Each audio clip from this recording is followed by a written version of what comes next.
Boys, welcome to the luxury podcast of Strada. How are we? All good, mate, all good. Yeah, good.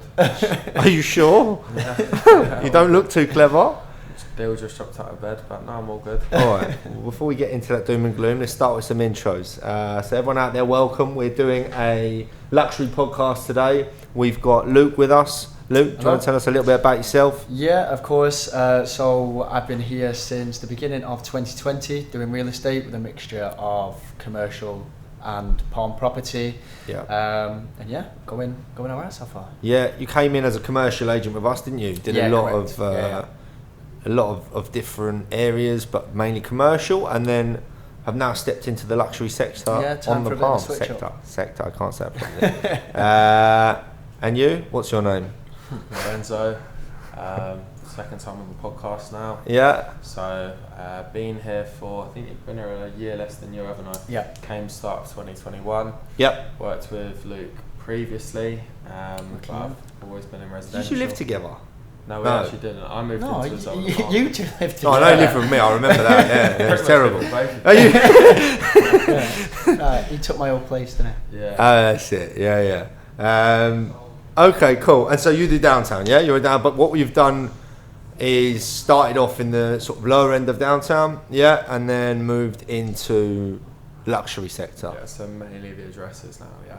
Okay, cool. So for me, really what I wanted to get across today is just comparing two very luxury areas, but very different types of areas, yeah? The pros and cons of the areas and the benefits of working with you guys. So first of all, tell us a little bit about the Palm, Luke.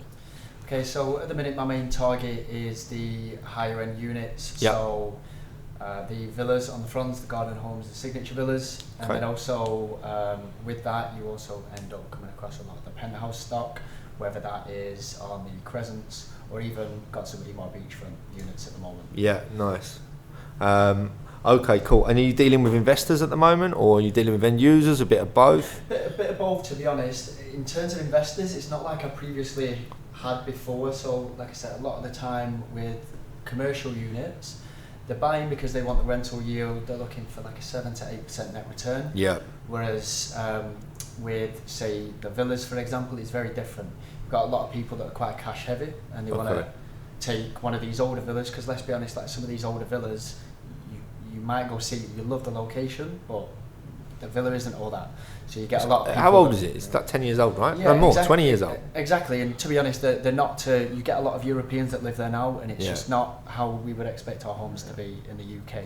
So you get a lot of people trying to take advantage of that to try and make them more modern, because if you think at the minute, some of the buildings that are going up, just, I don't know, to use Ellington for an example, that level of quality is being delivered in other places, but because these villas are already built, you have to get investors in there to change them up to make them a lot more attractive. It leaves a gap in the market then, right? For an investor, it's a very different type of investment as well. So someone's coming in and buying a garden home that's standard, that isn't particularly nice on the eye, spending anywhere from 2 to 5 million dirham, and then looking at reselling it. Yeah. Because that's a massive difference, though, doesn't it? The ones that we've looked at. You took me to one, Yeah, and me as well. And you look at, I actually took a client on a viewing for one of your units that was, one sold as standard from the developer before, and he couldn't believe it was the same unit that then we went to afterwards that's had 5 or 6 million in upgrades spent on it. The one that sold for standard is selling for 25 million to 27. The one that's upgraded is 45 to 50, so there's a massive difference in that. So you got margins in it as well, yeah? And I would imagine in downtown, different type of investor. I suppose they're not going to be as much investors. They're not going to be as cash heavy as what they are with the Palm, just because the ticket size tends to be smaller. Yeah. You have got your higher end stuff there still with the penthouses, Il Primo, 118, these types of units, even the addresses now are touching anywhere from 10 million to 20, 25 mil. Il Primo, you did an Il Primo for what, 18, 19 million? I don't want to mention it again because we dropped it in on the last podcast. Oh, you've got to get it in somewhere, haven't you? Come on. Yeah. But yeah, there are still opportunities for investors who are looking to upgrade units. We work quite closely with one investor who does that and has done for the past year, on the lower end stuff predominantly, but there is also opportunity there on the higher end units. And the address now, finally, you can upgrade the units as well. Can you? Okay. Yeah, I showed you one the other day, didn't I? Don't know if I actually mentioned it. Luke just lied because you went, oh really? Yeah. I just showed you one the other day. No, That was good acting there. Well, I showed him a unit. I don't know if I said that it was in Skyview, but they've changed everything in there. Made the kitchen open plan, changed the flooring, changed the bathrooms. Even though it's done to a good spec as is, the only issue is that the units are all the same. So when you're coming to sell it, you haven't really got any leverage as a seller compared to if the floor below comes on the market at 10% less, it's going to sell first. So now you can make the unit slightly different. So you have got the option there. I think there's definitely more scope in downtown for the lower end units as well as the high. I feel like you're making the lower end units into more luxury units, right? Yeah. And then you're reselling. But we are seeing a transition from the towers before that were considered like old, with Burge Views, the lofts, even 8 Boulevard Walk. These types of units that a year or two ago were all very basic inside with the finishing. Now you go into a lot of them and they've been upgraded. If you didn't know you're in that tower, if someone showed you a photo, you'd think you're in a brand new unit. You've got to compete with all these new builds, right? Like exactly. The quality of these new buildings is a joke compared to if you see some of them that are 8 to 10 years old. The thing is as well though, like we in Dubai, we think that a building's old because it's 10, 15 years since handover. In the UK, they're still considered a new build. And if they're done by, say, Ema, Nikhil, any of the top developers, the quality of the actual building is good. Okay, the finishing might be fairly standard inside, but if you change that, there's no reason why you wouldn't take a lower end unit. Yeah, so there's room for investors, and then I would imagine on the larger side, on the penthouses, it's going to be end users, all right? There still is a lot of investors though, because the ROI is high. Go on, you're going to bring it up, aren't you, again? Well, Il Primo's gone from an end user into an investment. I spoke to the buyer the other day. Yeah, I know. He's gone into. He's going to resell it now, isn't he? Looking to resell. Look at that. Okay. So he's turned it from a home into an investment. We're seeing that a lot now. We sold a unit back in September for 8 million. The same layout now is transacting at anywhere between 10 to 10.5 mil. So there is, in the space of 4 or 5 months after transfer, and it's gone up 30%, and they've done nothing to the unit. It's the exact same as before. And I feel like the fact that the Palmer's done an increase in it a huge amount, and I feel like downtown, and especially the luxury side, it's brought a lot of new agents into the market that think they're luxury brokers, right? I don't know how you lot of guys feel about there's a lot of agents in the market calling up clients that I've worked with, and I would imagine sellers that you're working with, just peppering them with random numbers, random figures, no education and no real knowledge, right? I would say that would be a benefit to working with you guys. Yeah, well, I mean, you see examples. So, for example, because we need the Form A to get a property listed, and these agents will tell a seller that they have an offer, so that they get a Form A, the offer will fall out, and then they still got the Form A, and then they'll put the units on. Sneaky. So, because the barrier to entry for the role is so low, these are the kind of people that you're competing against. So, when you're working with someone experienced like we are, or like some of the guys in Dubai Hills are, or Talal, it makes a huge difference. We're finding as well, from my side at the moment, that we're trying to get an offer agreed in the address Skyview, and the buyer's solid. We've got the Form B done, we've got the check, and it must have happened 3 or 4 times now. It's happened this morning. I'm thinking whether to say something or not. It's going through my head. Will it break him on camera or not? But the issue is the sellers are agreeing to the price. Brokers are calling them saying that they're going to get. But this is exactly my point, right?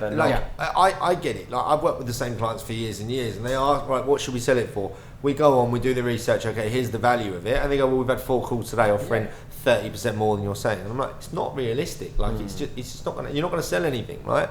And you're going to list it with everyone. I think that's where the difference is between an experienced broker and a non-experienced. But if you're calling a seller and saying, I've got you an offer, and there's nothing to follow up with, okay, you might get the listing or a pocket listing for a week or 2 weeks, but you're not building the client relationship there. And from the seller side, we're saying, okay, if you've got an offer, we're presenting you a check, or we're getting an offer letter signed. It's a solid buy. I feel like as well, I don't know if you guys would agree, but when you're working with luxury, the relationship is so important, right? I would say the relationship with the seller is 90% of the work, because okay, you can agree a price and whatever, but if you're understanding, especially if it's a homeowner, like if it's their home, there's a lot of emotion attached in that, right? So if someone is agreeing a price, they're living in it, and then someone's peppering them. If you've got that relationship, they trust you, they're going to listen to you, right? Whereas if you've just rang them, you've managed to nick a listing, get it online, then you're peppering them with all sorts of silly offers, and it just doesn't work, right? No one's going to listen to it. And I think that, again, going back to the advantage of working with you guys, of why you're getting a lot of very good listings on and offline, because people trust your judgment. They understand you know the market. We talked yesterday about offline listings, just while we're talking about listings, right? And you actually surprised me. Do you know how many listings or how many units Luke's got for sale? How many have you got online? So online there's about 22, 23. I mean, I've got a few Twanders, which is boosting me up to 30, but... Okay. And then how many 23. Do you reckon he's got offline? Must be a lot. I've seen your spreadsheet. Yeah. So I keep it all on a spreadsheet. So anyone that you speak to, because a lot of the time sellers don't want to list, they might just be looking for like an ideal price. And sometimes you do get a buyer that will come along. It's the right buyer for the right property. The unit might be a little bit overpriced, but if it ticks the buyer's boxes, they'll still be interested. So I keep a note of them, and there's just reams and reams of properties. So although you go online, you might think there's a lot. They are all... It's all the same, isn't it? Repeat. Yeah. If you're speaking to a broker that you trust or that you've been referred, which is where, I mean, over half of our business probably comes from as well, especially for you. Yeah. If you're speaking to a broker that's been referred, you have access to all these listings. Go on, how many is it? It'd be like over 80 for sure, over 80. But that's the difference, isn't it? If you're dealing with a broker who's not been in the market that long, doesn't know the area particularly, and isn't really a specialist, you might call them and they might have one unit to show you or two, but like you're saying, no, you can have someone call you on one listing, and majority of the time we find that if someone inquires on one unit, they never close on that. Never. Because they don't know what they want. Never. You even had it when you bought your property. Yeah. So you'll find that a lot of people will then go for off-market units. And I think, again, it goes back to understanding, talking about buyers now, someone clicks on it to understand the buyer's needs. A lot of the buyers are flying in, right? I would imagine for you, in fact for both of you, a lot of the buyers from Saudi Arabia, and they're flying in, right? So they require a service. It's not a hit and run process where they just speak to you. But a lot of the brokers in the city, it's very much hit and run. Yeah, they're lucky, they nick a deal, they make a bit of money, and then they never speak to you again. It's just not the way to do it, and you're never going to build longevity in the industry either, right? I think by understanding the client's needs, mortgage, cash, advising them on what the best process is, why it's a good option, why it's not, and especially as an investor as well, right? You've got to know your stuff. Any good units we're working with at the moment? I defer that to Luke. There'll be off-market units. So obviously we have a couple of good ones online. I mean, one that I would highlight online is the villa in Balkis residence that we've got. So fully upgraded unit, over 4 floors. Can we put a link somewhere to the video? It's possibly the best video I've ever seen. It's my favourite video. But the benefit of that one is the size of it. It's got a 14,000 square foot plot. If you want a signature villa with that plot, you're going to pay a lot more than what this is. It's 29.5 million. And then in terms of off-market listings, that we have a couple of garden homes for under 20. You'll see them on Property Finder for under 20, but they're not real listings. They'll be 6 months old. I mean, your best units are generally offline, right? Yeah. Because there's no reason. If it's a good deal, you don't need to put it online. We actually looked the other day, didn't we, online at some of the big brokers that we know in the market, and none of them have got any listings. No. Yeah, it surprised me. But the majority of people, if you've been in the industry a long time, Property Finder, Bayou, Debizzle, they will help you to a certain extent, but it's relationships, like you're saying, that you're working off, and a lot of people will know once you've sold a few units, then those sellers then become buyers again. The people who have bought the units then become sellers, so you're working off your network of clients. It's not just fresh leads. Far easier way to work as well, isn't it? I think it's a far better way. Do you boys work in a different way to most others, would you say? I would certainly say these days, for sure. I would say over the past couple of years, it's very much been more of a standardised process, whereas now, because it is in a different sector, you can't just do what Lorenzo was saying, which is that you list, you get a call, you view. Yeah. It doesn't work like that. Well, you're just in the same as every other agent, aren't you? Exactly. I feel like I said that value. to you as well before the start of the year, to say, if we're doing the exact same thing, we can't expect different results. Well, that's what I say to everyone out there. Yeah, just going on listing the units, like Luke said, just waiting for a call to come in isn't necessarily the way to sell the units. And from the seller's point of view, you're not doing everything that you can do. Okay, of course it helps if you've got a listed premium, you've got the social media campaigns going like we do for units, but it's off your network as well with other agents and, more importantly, buyers. That's the value, right? If you're a seller, I'm paying you 2% a seller fee, right? Then I want value for my money. And that's going out. You then saying, this is my network. Yes, we're going to put it on the portals. Yes, we're going to do a marketing campaign. Yeah. I would say we have the best marketing team in the industry, so you're going to get amazing videos, as you've both done. You're going to get cool, funky videos that generate a lot of interest. Yeah. But also, I think your networks, also you ran an open house the other day. We're now trial and erroring different options and different ways to attack the market, which is working really well. I was actually surprised on how well yours went. I don't think you've done one yet, have you? We've got one planned, haven't we? Yeah. So I think working in a different way is a good option for sellers. I think what am I trying to say here? Well, working in a different way is attractive for sellers to work with you, right? That is adding value. God, that was difficult to say. Well, I'm trying to work it out of my head quickly.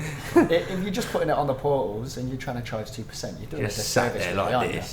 Like, you're doing the seller a disservice. If you're trying to win a unit and then you just put it online and then just wait for your phone to ring, you're not really earning your 2%. You're not doing anything. You earn your 2% by going out to get the buyer.